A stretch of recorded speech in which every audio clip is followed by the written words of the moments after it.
Setiap tetes air yang mengalir di sini adalah saksi bisu kejayaan Mataram kuno, kerajaan besar yang pernah menguasai tanah Jawa. Tempat ini bukan hanya untuk tempat berendam, tetapi juga bagian dari ritual keagamaan sebuah sanggar pamujian.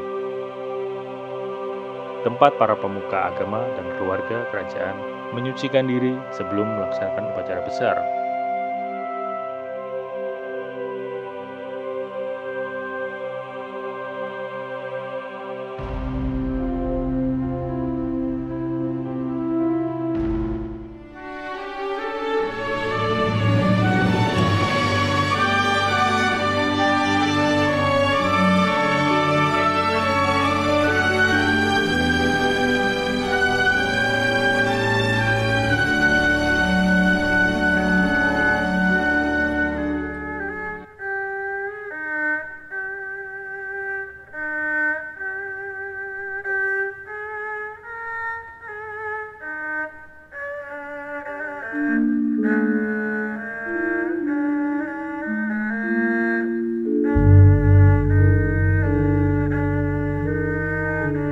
Di sebuah lembah hijau dikelilingi perbukitan Magelang, tersembunyi sebuah peninggalan kuno yang masih mengalirkan jejak kejayaan masa silam.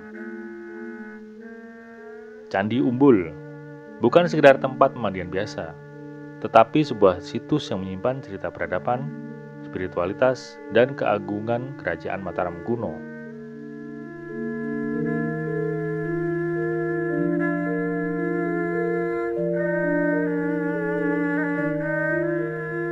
Air panas yang muncul dari perut bumi di tempat ini telah mengalir selama berabad-abad, membisikkan kisah para raja, putri, dan kesatria yang menjadikan Candi Umbul sebagai tempat peristirahatan dan penyucian diri. Setiap tetes air yang mengalir di sini adalah saksi bisu kejayaan Mataram kuno, kerajaan besar yang pernah menguasai tanah Jawa. Namun benarkah tempat ini hanya sekedar pemandian? Atau ada sesuatu yang lebih dalam, sesuatu yang terselubung dalam kabut misteri?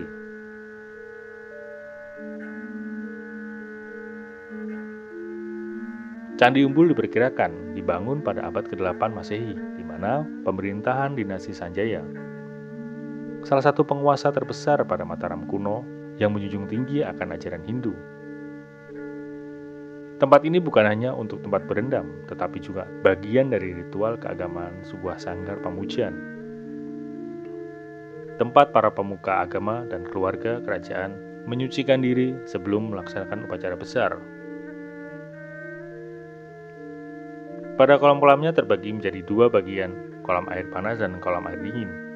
Konon, air panas di Candi Umbul dipercaya memiliki kekuatan spiritual yang mampu membersihkan raga dan jiwa dari segala energi negatif. Sedangkan air dinginnya melambangkan ketenangan dan keseimbangan setelah melewati proses penyucian. Pada tepian kolam terdapat batu-batu andesit yang masih menyimpan relief kuno. Meski sebagian telah terkikis oleh waktu, pada beberapa sudut terlihat lingga dan yoni, simbol kesuburan dalam ajaran Hindu, yang menegaskan bahwa tempat ini memiliki keterkaitan erat dengan keyakinan masyarakat Mataram kuno.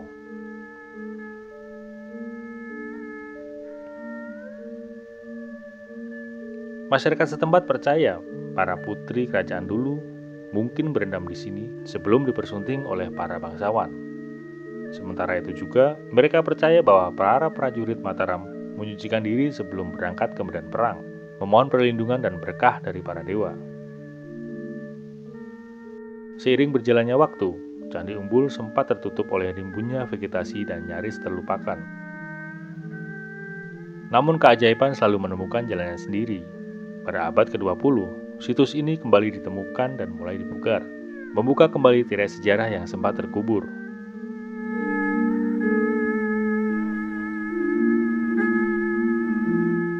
Dan sesaat ketika malam tiba, suasana Candi Umbul berubah. Kabut tipis yang menyelimuti kolam menambah aura mistisnya. Beberapa warga yang datang larut malam mengaku pernah melihat bayangan samar bergerak di permukaan air. Seolah ada sosok yang masih menjaga tempat ini. Ada pula cerita tentang suara langkah kaki halus yang terdengar dari sela-sela batu, seakan ada yang berjalan di tepian kolam tanpa wujud yang nyata. Beberapa kepercayaan lokal meyakini bahwa air panas di Candi Umbul memiliki energi gaib. Konon, siapapun yang mandi di sini dengan hati yang bersih akan merasakan ketenangan luar biasa, seolah tersambung dengan energi pada masa lalu. Namun, bagi mereka yang datang dengan niatan buruk, suasana di tempat ini bisa berubah mencekam. Beberapa pengunjung yang tidak menghormati keberadaan situs ini mengaku mengalami kejadian aneh, seperti mendengarkan bisikan di telinga atau merasa ada sesuatu yang mengikuti di balik pepohonan. Apakah ini hanya sugesti, ataukah memang ada energi yang masih bersembayang di tempat ini? Candi Umbul bukannya sekedar situs bersejarah. Ia adalah warisan peradaban yang masih hidup dalam aliran airnya, dalam aroma belerang yang tipis yang memenuhi udara, dalam relief yang bertahan menghadapi waktu. Disinilah sejarah, spiritualitas, dan alam berpadu dalam harmoni. Sebuah tempat di mana masa lalu dan masa kini seolah bertemu dalam setiap percikan air yang mengalir.